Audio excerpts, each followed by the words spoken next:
Bismillahirrahmanirrahim.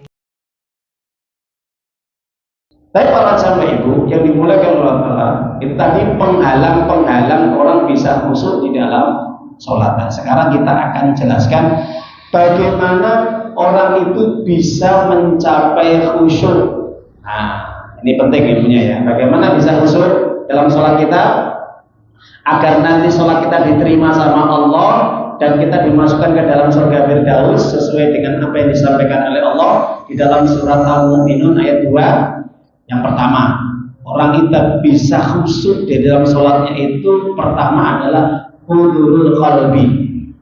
Hudurul qalbi. Apa itu hudurul qalbi? Menghadirkan hati. Ya, jadi menghadirkan hati. Maksudnya bagaimana? Para ulama menjelaskan yang dimaksud hudurul qalbi itu adalah ketika orang itu sedang sholat, dia merasakan bahwa Allah itu hadir di hadapannya. Ya, saya jelaskan Pak Uye. Orang ketika sedang sholat, kita sholat tadi maghrib, secara tidak langsung Allah itu hadir di hadapan kita. Nah, ini namanya hudurul qalbi. Dan ketika Allah itu hadir di hadapan kita, secara tidak langsung orang yang sedang sholat itu betul-betul dia berusaha untuk konsentrasi, fokus. Dia sedang dilihat, dipandang, dipresani, dinilai sama Allah. Jadi nggak main-main Pak. Allah itu langsung melihat sholat kita dengan ilmunya, Ini iki sholatnya. Kaulahu hambaku iki salate tenanan ora, ketek-ketekan ora, riak ora, cepet-cepet ora, tenang ora, dinilai Pak. Yang selanjutnya, orang kalau sudah hatinya tuh hadir bahwa Allah itu di hadapannya, maka dia akan berusaha untuk mengagungkan Allah, mengesahkan Allah, dan juga memuliakan Allah dalam sholatnya. Makanya ketika kita sholat diawali dengan apa? Takbiratul ihram. Allahu Akbar. Apa? Allah Zat yang Maha Besar. Ya, Allah Zat yang Maha Besar. Kita pending dulu untuk adzan. Kita lanjutkan. Jadi para jamaah Bapak Ibu yang dimuliakan oleh Allah Subhanahu Wa Taala, kiat-kiat untuk menggapai khusyuk itu para ulama menjelaskan bahwa diantaranya yang pertama adalah hudurul qalbi, hadirnya hati ketika di dalam sholat. Artinya adalah ketika dia sedang sholat, maka dia berpikir dan meresapi, menghayati bahwa Allah itu sedang di hadapannya. Otomatis maka dia akan betul-betul meningkatkan konsentrasi dan fokus dalam ibadahnya, sekaligus mengagungkan, memuliakan, membesarkan Allah, ya, dengan hati yang tunduk patuh hanya kepada Allah Subhanahu Wa Taala. Jadi merendah dia Pak. Oke.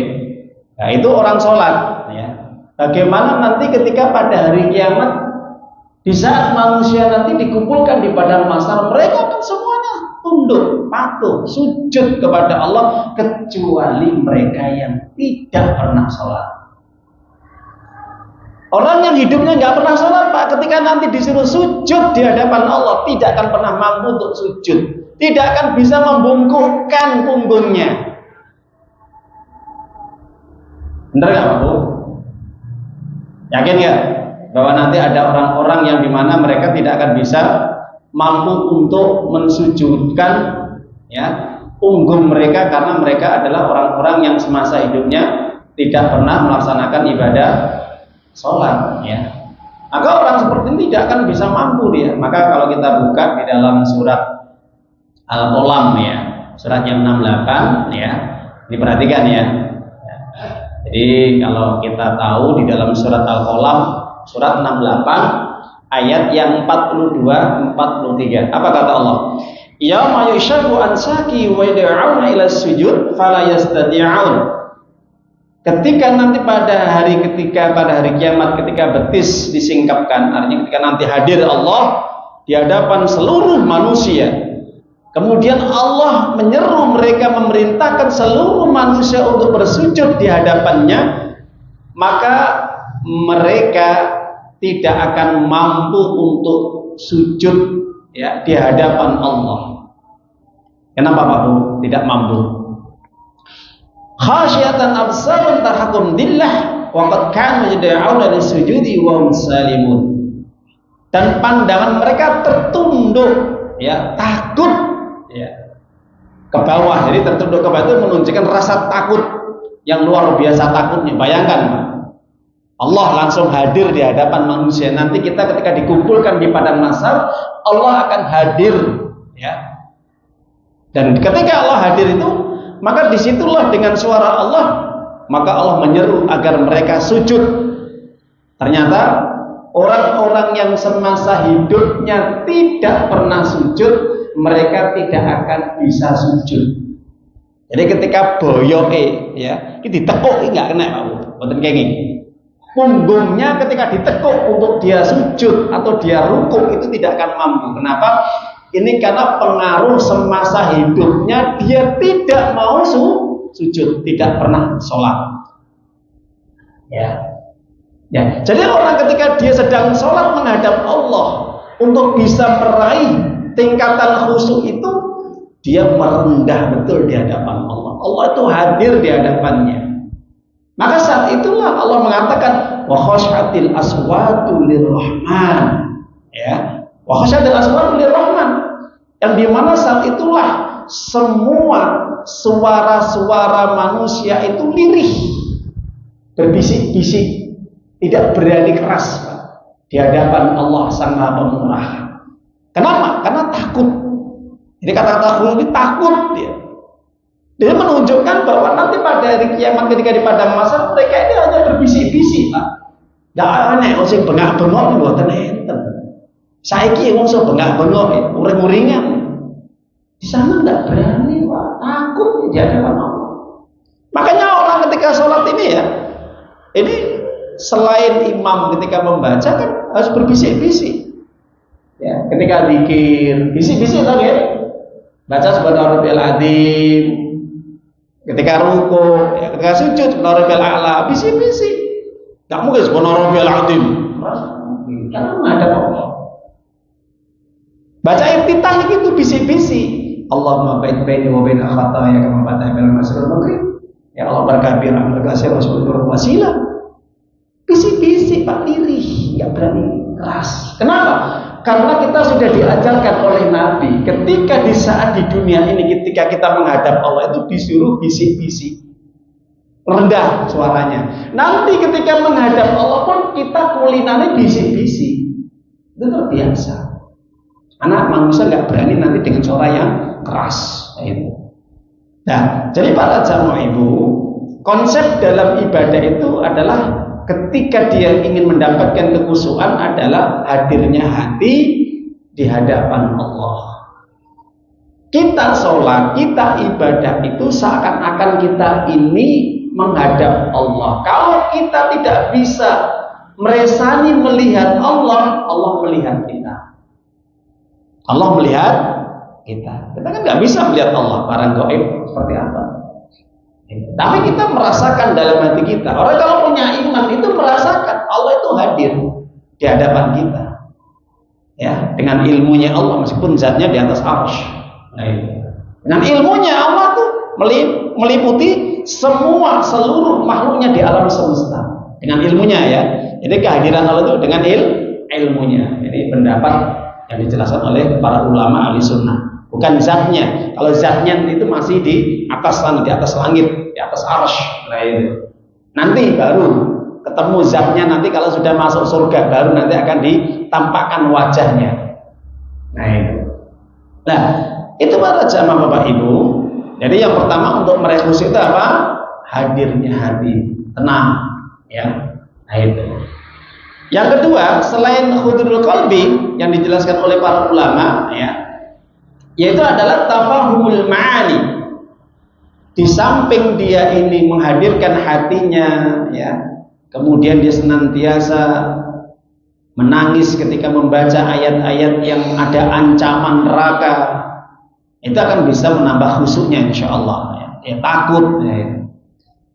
Yang kedua, tafal mani ini meresapi, memahami apa yang dibacanya, baik itu bacaan doa takbiratul ihram, doa iftitah, al-ikhlas, surat al-fatihah, surat-surat pendek yang dibaca, bacaan zikir, ruku, sujud sampai tahiyat awal atau tahiyat akhir, itu paling tidak secara umum itu dia ngerti, secara umum, meskipun tidak secara detail, tapi bacaan yang dibaca itu dia mengerti, Pak.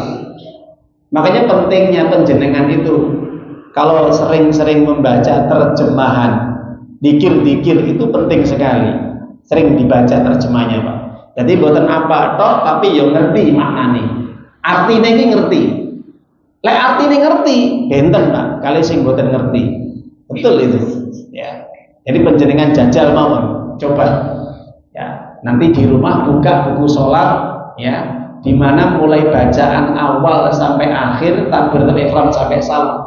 Itu paling tidak zikir, sujud, ya, doa iftitah atau takbir itu, takbiratul ihram dan salam itu jenengan pahami artinya, maksudnya apa, ya. Nanti akan meresap dalam hati kita. Beda kalau tidak ngerti, meskipun sholatnya sah, tapi pasti ada perbedaan dalam hal tingkat kekhusyuannya. Jadi insya Allah kalau lebih paham, kita akan lebih semakin khusyuk, ya. Itu yang kedua, ya. Jadi harus kita paham, ngerti bacaan-bacaannya, zikir di dalam sholat atau bacaan-bacaan surat yang kita baca. Yang ketiga, kiat supaya bisa khusyuk itu adalah at-ta'dzim wa ta'ah, ya. At-ta'dzim wa ta'ah, jadi mengagungkan Allah akan kebesarannya dengan senantiasa tunduk patuh kepada Allah dalam segala kehidupannya. Nah, ini orang sholat itu sebenarnya tujuannya adalah untuk membentuk karakter apa, Pak? Karakter apa? Karakter orang yang beriman dan takwa. Itu orang yang tujuannya sholat. Kalau orang itu sudah terbentuk dalam dirinya keimanan, memiliki tauhid yang benar, akidah yang lurus, sekaligus dibarengi dengan ketaatan, ketundukan, kepatuhan, semua perintah Allah dijalankan tanpa dikomen dan semua larangan Allah dijauhi tanpa dikomen, insya Allah itu orang yang sudah mencapai kekhusyuan di dalam sholat. Kenapa? Setiap kebenaran dia ikutin, setiap nasihat dia jalankan, setiap peringatan dia jauhi. Itu orang yang sudah masuk level insya Allah tingkatan khusyuk. Jadi orang taat, ya, itu bukan hanya sekedar di dalam masjid musola saja, Pak. Oke lah, kita datang ke masjid musola kan menghadiri sholat, ya, sholat 5 waktu, ngaji. Itu tidak cukup di situ. Dalam lini kehidupan kita apapun itu harus dijalankan semua perintah Allah tanpa harus dikomentari. Ya, ada nggak Pak Bu? Ketika sholat dia taat kepada Allah, perintahnya dijalankan. Wa aqimus sholat, sholat. Wa atuz zakat, zakat, infak, sedekah. Wa shaumu Ramadan, puasa Ramadan. Oke toh? Tapi kadang perintah-perintah yang lain dia tidak jalankan. Ada Pak Bu gitu? Enten? Ada beberapa perintah yang dia abaikan, bahkan ada yang sampai diselisih dan ditentang. Orang seperti ini nggak bisa khusyuk. Kenapa? Karena dia telah memilih-milih perintah Allah. Mana yang cocok dijalankan, diambil, dan mana yang tidak cocok itu diabaikan, ditinggalkan. Ya. Jadi perintah Allah itu kan banyak, nih. Perintah sholat, puasa, zakat, haji, amal ma'ruf, nahi mungkar, dakwah, berbakti kepada orang tua, menjauhi perbuatan-perbuatan maksiat, mungkar, minuman keras, berjudi, zina, korupsi, makan riba, ya, kewajiban menutup aurat bagi wanita, ya, berhijab, berjilbab, ya, berbakti kepada orang tua, berbuat baik kepada manusia, tidak mengambil hak-hak manusia, tidak menggali manusia, menjalankan hukum qisas, hukum potong tangan, hukum membunuh, mencuri, dan semua apapun perintah Allah di dalam Al-Quran. Ini kalau dijalankan Pak, khusyuk dia insya Allah. Makanya Allah turunkan di dalam surat Al-Hadid, ya. Kalau kita buka surat Al-Hadid, surat yang ke-57 ayat yang ke-16, apa kata Allah? Alam ya'dinil ladzina amanu an takhsha qulubuhum li dzikrillah wa ma nazala minal haqq. Belum tibakah waktu bagi orang-orang yang beriman secara khusyuk dia mengingat Allah dan mengikuti apa yang diturunkan oleh Allah. Ya. Jadi kalau ada orang yang masih menentang satu perintah Allah, itu belum khusyuk dia, Pak, kata Allah.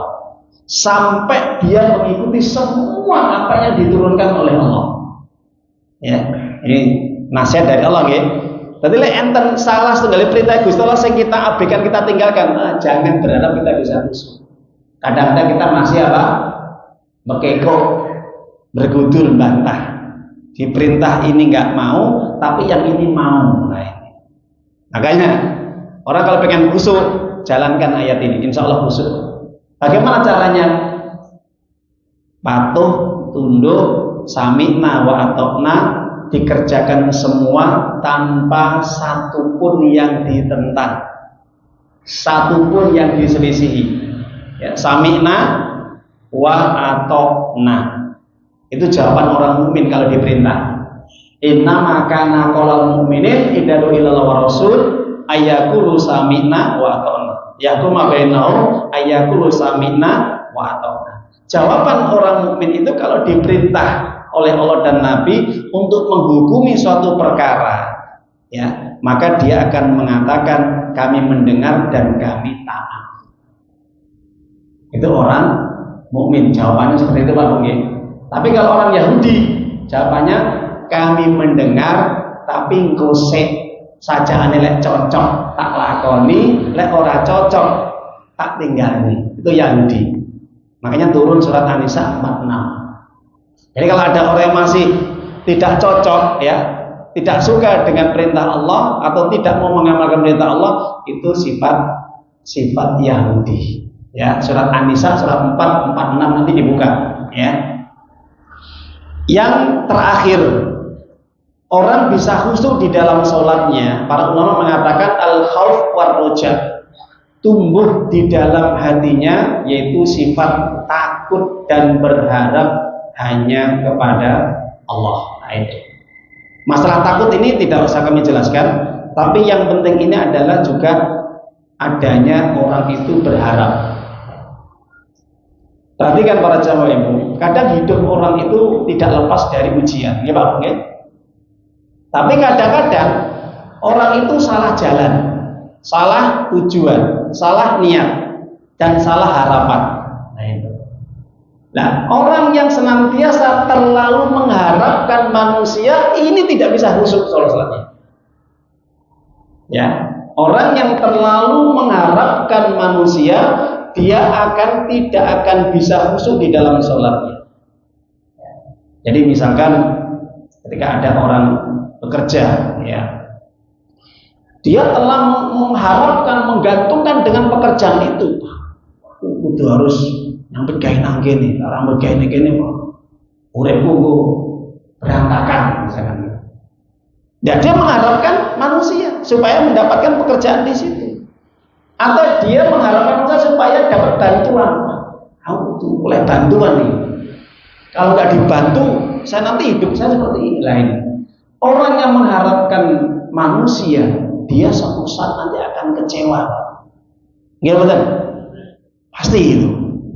Perhatikan ya, ibu-ibu ya. Orang yang hidupnya dia selalu menggantungkan dan mengharapkan manusia, dia suatu saat nanti akan kecewa. Kenapa? Karena sifat manusia itu tidak tentu, selalu berubah-ubah. Nah itu. Beda kalau orang itu senantiasa mengharapkan Allah, udah hidupku, uripku tak pasrane Allah sak bongkoke, total lahir dan batin. Apapun keadaannya, ini beda.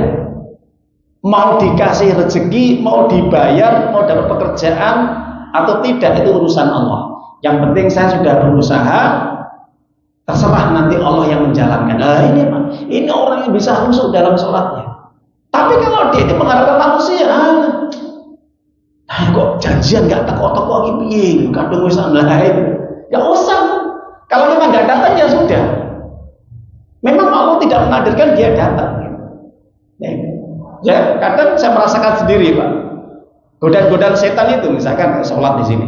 Ketika ada nggak ada orang yang datang, kalau kita mengharapkan orang datang, nanti nggak bisa khusyuk sholatnya. Ya sudah, ada nggak ada orang datang yang jamaah, ya sudah, tinggalkan, umat sudah seadanya, nggak ada orang, malaikat. Iya, jadi percuma mengharapkan manusia. Kalau doakan oke terus, ya Allah semoga mereka dapat hidayah, bisa sholat jamaah. Tapi kalau dipanggil sama Allah nggak mau datang, ya sudah, ngapain mengharapkan? Urusannya dewi-dewi. Jelas bu? Kalau ibadah itu urusannya masing-masing, jangan terlalu mengharapkan. Kalau mengharapkan nanti baca pelek. Loh, mungkin putus asa.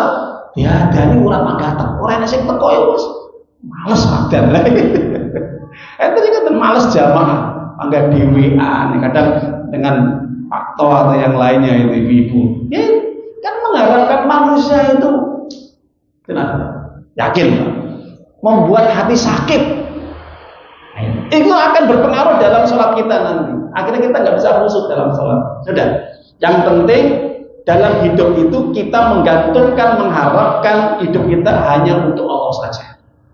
Mau disenangi orang tidak, mau orang ridho tidak, mau dia ikut atau tidak, terserah. Yang penting tugas kita hanya berusaha menyampaikan, mengingatkan, menasihati, diikuti tidak, sudah, itu urusan Allah. Enak. Makanya kalau kita pakai prinsipnya Allah, laisa 'alaika hudahum walakinnal yahdi man yasha. Muhammad, itu bukan hakmu untuk memberikan hidayah, tapi Allah yang berkehendak untuk memberikan hidayah. Jelas? Ibu, oke? Nah, maka sebelum saya tutup, Allah Ta'ala menyampaikan di dalam surat Al-Anbiya, surat yang ke-29 ayat 90. Apa kata Allah? Innahum kanu sari'una fil khairati wa yad'unana raghaban wa rahaban wa kanu lana khashi'in. Sesungguhnya mereka adalah orang-orang yang senantiasa bersegera, bersemangat dalam mengerjakan perbuatan-perbuatan yang baik. Ya, jadi orang yang semangat, Pak, ya, diajak baik itu semangat. Ya, diajak untuk melakukan ketaatan itu dia bersegera. Diajak sholat, diajak ngaji, diajak berinfak, sedekah, diajak untuk silaturahim, menjenguk orang sakit, mengantarkan jenazah dan yang lain itu semangat. Ya, oke, siap. Ada Pak urunan, siap, sedekah, infak, ya, sama ampuni. Dan orang seperti itu senantiasa dia berdoa kepada Allah dengan harap dan cemas dan takut kepada Allah. Jadi takutnya, cemasnya, berharap itu hanya kepada Allah. Dan orang seperti itu bisa khusyuk sholatnya, kata Allah. Masya Allah. Orang seperti itu ibadahnya bisa khusyuk, Pak. Gimana, Badan? Nanti di rumah dibuka surat Al-Anbiya surat 29 ayat yang ke-90. Ya, inilah ciri-ciri orang yang bisa khusyuk di dalam sholat, karena di dalam jiwanya tumbuh sifat takut, berharap, ya, hanya kepada Allah Subhanahu wa Ta'ala saja. Semoga apa yang kami sampaikan pada hari ini cukuplah penjelasan tafsir di dalam surat Al-Mu'minun ayat yang kedua. Insya Allah kita akan melanjutkan tafsir surat Al-Mu'minun ayat yang ketiga. Terus akan kita kaji, kita bedah, ya, sifat-sifat orang yang dijanjikan masuk ke dalam surga Firdaus. Di antaranya adalah senantiasa menjaga kekhusyuannya di dalam sholatnya. Insya Allah. Semoga apa yang kita sampaikan bisa memberikan manfaat dan keberkahan, dan semoga Allah berikan kepada kita kekhusyuan di dalam ibadah sholat kita. Amin ya rabbal alamin. Itu saja kurang lebihnya. Mohon maaf kalau ada kekurangan, kekhilafan, dan istighfar kepada Allah SWT. Astagfirullahaladzim. Kita akhiri dengan bacaan hamdalah. Alhamdulillahirabbil alamin. Subhanaka Allahumma wa bihamdika asyhadu an la ilaha illa anta astaghfiruka wa atubu ilaik. Bila taufiq wal akhiru da'wana. Assalamualaikum warahmatullahi wabarakatuh. Ya ayyuhalladzina amanu ittaqu الله حق تقاته ولا تموتن إلا وأنتم مسلمون.